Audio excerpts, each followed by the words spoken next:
Hello friend, तो कैसे हैं आप लोग? आई सब अच्छे होंगे। आज हम देखेंगे इलेक्ट्रोमैग्नेटिक रेडिएशन। ठीक, इलेक्ट्रोमैग्नेटिक रेडिएशन होता क्या है? तो जैसे कि आपको नाम से ही थोड़ा बहुत पता चल रहा होगा, यहाँ पर जो इलेक्ट्रोमैग्नेटिक रेडिएशन जो होता है आपका, रेडिएशन का मतलब हो सकता है आपका लाइट। ठीक, तो इसको वेव भी बोल सकते हैं।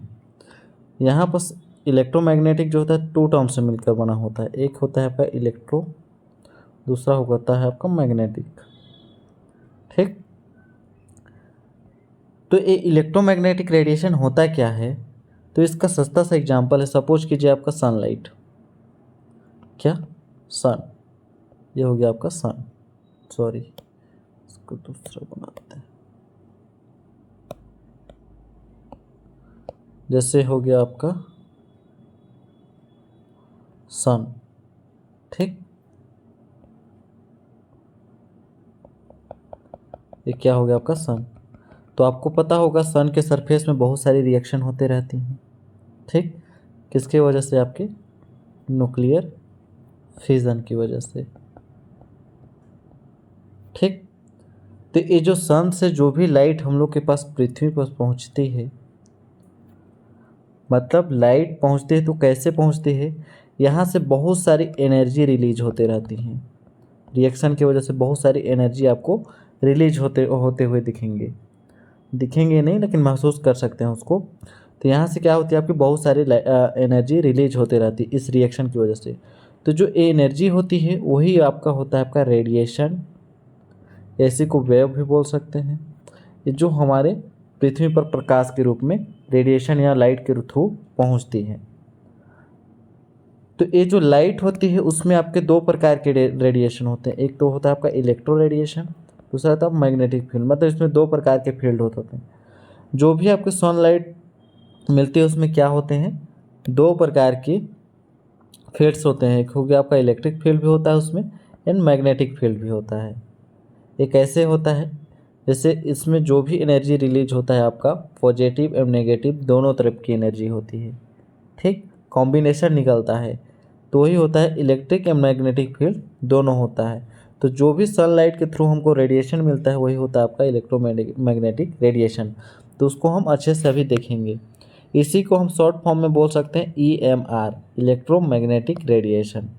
ठीक, इसके बाद बात करें इसकी इंट्रोडक्शन की, तो इन 1870 a scientist name James Maxwell gave a comprehensive explanation about the interaction between the charged bodies। जो चार्ज बॉडीज की बात कर रहा वो आपके सनलाइट की ही बात कर रहा। ठीक, जो भी चार्ज बॉडी की बात कर रहा वो सनलाइट की ही बात कर रहा। उसमें क्या होते रहता है, आपका इंटरेक्शन होते रहता है बीच, मतलब बहुत सारी रिएक्शन होते लगती है। उसकी वजह से आपका जो लाइटिंग निकलता है वही होता है आपका इलेक्ट्रोमैग्नेटिक रेडिएशन। इसको सबसे पहले 1870 में किसने दिया था? आपका जेम्स मैक्सवेल ने दिया था। ठीक, इसके बाद ही also explain about the behaviour of electro and magnetic field by going to microscopic level. इसको आपके इसको क्या बोल सकते हैं, उन्होंने इनको इलेक्ट्रिक एंड मैग्नेटिक फील्ड के बिहेवियर को देखते हुए एक माइक्रोस्कोपिक लेवल, मतलब एक सूक्ष्म रूप से इसका विस्तार किया है या एक्सप्लेन किया है बोल सकते हैं। ठीक, इसके इलेक्ट्रिक एंड मैग्नेटिक फील्ड को सूक्ष्म रूप से इसके बिहेवियर को विस्तार किया है। तो कैसे होता है आपका इलेक्ट्रोमैग्नेटिक फील्ड? तो इसको समझते हैं। When any electrically charge particle we accelerate then it produce electric field and magnetic field. वही बोल रहा, जब कोई आपके इलेक्ट्रिकली या सनलाइट रिएक्शन के थ्रू जो भी आपके रेडिएशन, मतलब जो भी एनर्जी रिलीज करते हैं, इलेक्ट्रिकली चार्ज मतलब होता है आपका प्लस एंड माइनस। ठीक, जो भी आपके एनर्जी रिलीज कर रहे हैं वहाँ पर एसिलरेट, मतलब एनर्जी जितने ज़्यादा रिलीज कर रहे हैं देन प्रोड्यूस, वही आपके क्या होते हैं, उसमें एक इलेक्ट्रिक फील्ड होता है, एक मैग्नेटिक फील्ड होता है, in the form of waves, जो आपके वेव के रूप में दिखने को मिलते हैं। वेव मतलब रेडिएशन के रूप में आपको देखने को मिलते हैं। This wave is called electromagnetic waves. इसी को हम क्या बोल सकते हैं, इलेक्ट्रोमैग्नेटिक वेव्स बोल सकते हैं। एग्जाम्पल के लिए आपको कौन कौन से वेव्स के लिए जिम्मेदार हो सकते हैं? एक हो गया हम लोग का सनलाइट, दूसरा हो गया आपका रेडियो वेव, तीसरा हो गया आपका एक्सरे। ठीक, तो आपको जो भी इलेक्ट्रोमैग्नेटिक फील्ड का जो भी आपको देखने को मिलेगा वो किस टाइप का होगा, ऐसे इसको ऐसे समझ लीजिएगा, एरो का चिन्ह लेकर। ठीक, हाँ, यहाँ पर जो आपका इलेक्ट्रोमैग्नेटिक रेडिएशन कैसा दिखाई देता है आपका, ये जो है आपका ऊपर लाइनिंग, इसको आप इलेक्ट्रिक फील्ड मान लीजिए, ऊपर वाले को हम क्या मान लिए, इलेक्ट्रिक। ठीक, नीचे वाले जो आपका ग्रीन कलर में शो हो रहा उसको मान लीजिए आप क्या, ये हो गया हम लोग का मैग्नेटिक फील्ड। तो ये एक दूसरे के क्या होते हैं, परपेंडिकुलर। परपेंडिकुलर का मतलब होता है एक दूसरे के 90 डिग्री एंगल पे होते हैं। ठीक, 90 डिग्री एंगल पे, लेकिन इनका जो डायरेक्शन होता है, जैसे सपोज कीजिएगा 90 डिग्री आप कैसे समझ सकते हैं, एक हाथ आप ऊपर ले लीजिए और दूसरा हाथ को आप सीधा रखिए। ठीक, अपने कंधे के एकदम सीधा, वो हो गया आपका 90 डिग्री। तो क्या करता है आपका, अप डाउन करते रहता है। ठीक, रेडिएशन निकलते टाइम हमको दिखाई नहीं देता, लेकिन ये अप डाउन होते रहता है। जैसे इसमें एक ऊपर गया तो एक नीचे आया, वैसे ही। लेकिन ये जो दोनों प्रक्रिया होती है ना, वो सेम टाइम में सेम इक्वल होती है। ये इधर जाएगा तो ऊपर जाएगा, ये नीचे आएगा तो ये भी आपके यहाँ आएगा। ये एक दूसरे के 90 डिग्री पे होते हैं, परपेंडिकुलर पे होते हैं। लेकिन ये जिस डायरेक्शन पे मूव करते हैं वो भी आपका 90 डिग्री पे होता है। वही होता है आपका सपोज कीजिए डायरेक्शन है। ठीक, ये आपका अप फील्ड हो गया, और नीचे जो फील्ड होगा आपका क्या होगा, मैग्नेटिक फील्ड होगा। ठीक, तो इस प्रकार से इसका डायग्राम बना सकते हैं। यदि इसकी प्रॉपर्टीज़ की बात करें हम, तो क्या क्या प्रॉपर्टीज़ देखने को मिल सकता है हमको, the oscillating electric and magnetic field produce are perpendicular to each other. क्या बोल रहा है आप कि जो आपका electric field and magnetic field होते हैं एक दूसरे के परपेंडिकुलर होते हैं, मतलब 90 डिग्री के एंगल पे होते हैं। And both the perpendicular to the direction which the wave is moving. क्या बोल रहे हैं यहाँ पास, ये एक दूसरे के तो 90 डिग्री पे होते हैं इलेक्ट्रिक एंड मैग्नेटिक फील्ड, लेकिन वे जिस डायरेक्शन में मूविंग कर रहे हैं उसके भी आपके परपेंडिकुलर होते हैं। जैसे आप कभी भी देखिएगा ट्राइगोनल फेस, आप ट्राइगोनल स्ट्रक्चर देखेंगे ना, तो जो ट्राइगोनल स्ट्रक्चर होता है वो हमेशा 90 डिग्री पे होता है, इतना याद रखिएगा। क्योंकि इसका यदि हम कोण का माप भी निकालते हैं तो कितना आता है आपका 90 ही आता है। तो ये आपका 90 डिग्री एंगल पे ही देखने को मिलता है। ये जो त्रिकोणीय होता है उसको आप समझ सकते हैं कि ये इलेक्ट्रोमैग्नेटिक वेव होता है। ठीक, electromagnetic wave do not require any medium for propagation. जो आपके मैग्नेटिक वेव्स होते हैं उनको आपको सफ़र करने के लिए, लाइट प्रवाह करने के लिए किसी प्रकार की मीडियम की आवश्यकता नहीं होती है। Electromagnetic radiation travel with the velocity of light. ये लाइट के जो आपकी गति होती है उसमें ट्रेवल करता है आपका इलेक्ट्रोमैग्नेटिक रेडिएशन, जो कितना होता है आपका 3 × 10⁸ मिली प्रति सेकेंड होता है। ठीक, the electromagnetic radiation are present all around us is many different form. जो आपके इलेक्ट्रोमैग्नेटिक रेडिएशन होते हैं ना वो मतलब सभी जगह प्रेजेंट होते हैं। जो आपके इलेक्ट्रोमैग्नेटिक रेडिएशन होते हैं are present all around us, मतलब सभी जगह प्रेजेंट होते हैं। जो आपके बहुत सारे डिफरेंट वे में होते हैं, मतलब अलग अलग टाइप्स के होते हैं। जैसे सपोज कीजिए अभी हम लोग देखेंगे स्ट्रक्चर तो समझ में आएगा। जैसे यहाँ पास हो गया ऐसे, तो यहाँ पास इसका वेव अलग है, यहाँ पास इसका वेव अलग है। उसी प्रकार इनका जो आपका फॉर्म होता है, वेव होता है, वो अलग अलग होता है। ठीक, according to their different wavelength and frequency and this constitute which is called electromagnetic spectrum.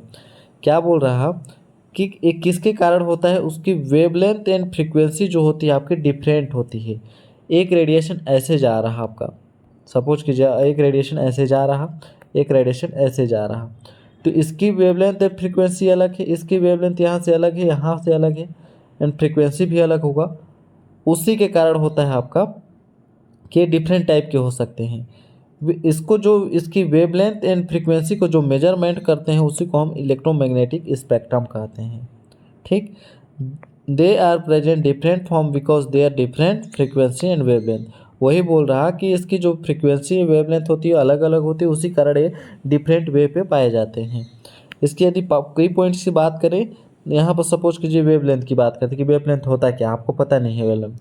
तो the distance between two oscillating waves in the electromagnetic radiation is called is wavelength. जैसे आपका रेडिएशन ऐसे मूविंग कर रहा, sorry मिटा लेते हैं पहले। जैसे आपका रेडिएशन कैसे मूविंग कर रहा है, ऐसे मूविंग कर रहा है, ठीक। तो यहाँ से लेकर यहाँ तक की जो आपकी वेव होगी, लेंथ होगी, वही आपकी क्या कहलाती है, वेवलेंथ, जिसको मैं यहाँ पर लिखा हूँ। इस रेडिएशन का देखिए, इलेक्ट्रिक फील्ड का रेडिएशन का यहाँ से लेकर नीचे भी गया, इसके बाद यहाँ से लेकर यहाँ तक का जो मूविंग है वो आपका वेवलेंथ हो गया, जिसको हम किससे डिनोट करते हैं, आपके लैम्डा से डिनोट करते हैं, ऐसे, ठीक। इस SI यूनिट मीटर, इसका जो SI यूनिट होता है वो आपका क्या होता है, मीटर होता है। यदि फ्रिक्वेंसी की बात करें हम, the number of waves passing through point पर सेकेंड इज कॉल्ड फ्रिक्वेंसी। जो आपके पर सेकेंड में जो आपके रेडिएशन प्रोवाइड हो रही है, जैसे सपोज कीजिएगा यहाँ से लेकर यहाँ तक, यहाँ पर बनाते हैं, जैसे सपोज कीजिएगा आपका ये आपका क्या हो गया, वेवलेंथ फील्ड हो गया, तो ये आपका हो गया इलेक्ट्रिक फील्ड, ऐसे ये हो गया आपका मैग्नेटिक फील्ड, ठीक। तो यहाँ से पर सेकेंड, पर एक सेकेंड में जितनी जो आपकी लाइट प्रोवाइड हुई वही वो आपकी फ्रीक्वेंसी हो गई, ठीक। वही बोल रहा है कि the number of waves passing through point पर सेकेंड इज कॉल्ड फ्रीक्वेंसी। पर सेकेंड में जितनी लाइट प्रोवाइड हो रही है ना आपकी, वही आपकी फ्रीक्वेंसी है। Frequency is denoted by mu. जो फ्रीक्वेंसी होती है आपको इसको न्यू से डिपेंड करते हैं हम, क्या, न्यू, जिसको कैसे ऐसे नहीं ऐसे लिखते हैं न्यू, ठीक, जिसको हम ऐसे भी लिख सकते हैं, ये होता है nu. Its SI unit is hertz. इसका जो SI यूनिट जो होता है आपका हर्ट्स होता है। यदि बात करें हम बात किए थे यहाँ पर अलग अलग वेव हो सकते हैं, अलग अलग फ्रिक्वेंसी हो सकती है, तो कौन कौन से वेव हो सकते हैं, कौन कौन से लाइट हो सकते हैं, कौन कौन से इलेक्ट्रोमैग्नेटिक रेडिएशन हो सकते हैं, उसको देखते हैं। जैसे सपोज कीजिएगा आपका ये मैग्नेटिक रेडिएशन है, तो कितने टाइप के हो सकते हैं आपके, मैनी टाइप्स के हो सकते हैं। कौन कौन से, जैसे हो गया आपका ये हो गया microwave, infrared, visible light, ultraviolet, X-ray and gamma rays. तो मैं क्या बताया, जो फ्रीक्वेंसी होती है वो अलग अलग हो सकती है। फ्रीक्वेंसी एंड वेवलेंथ के अलग वजह से आपकी अलग अलग टाइप के रेडिएशन हो सकते हैं, ठीक। तो सबसे फर्स्ट में आता है आपका रेडियो वेव, ठीक। रेडियो वेव क्या करता है, use to broadcast radio and television.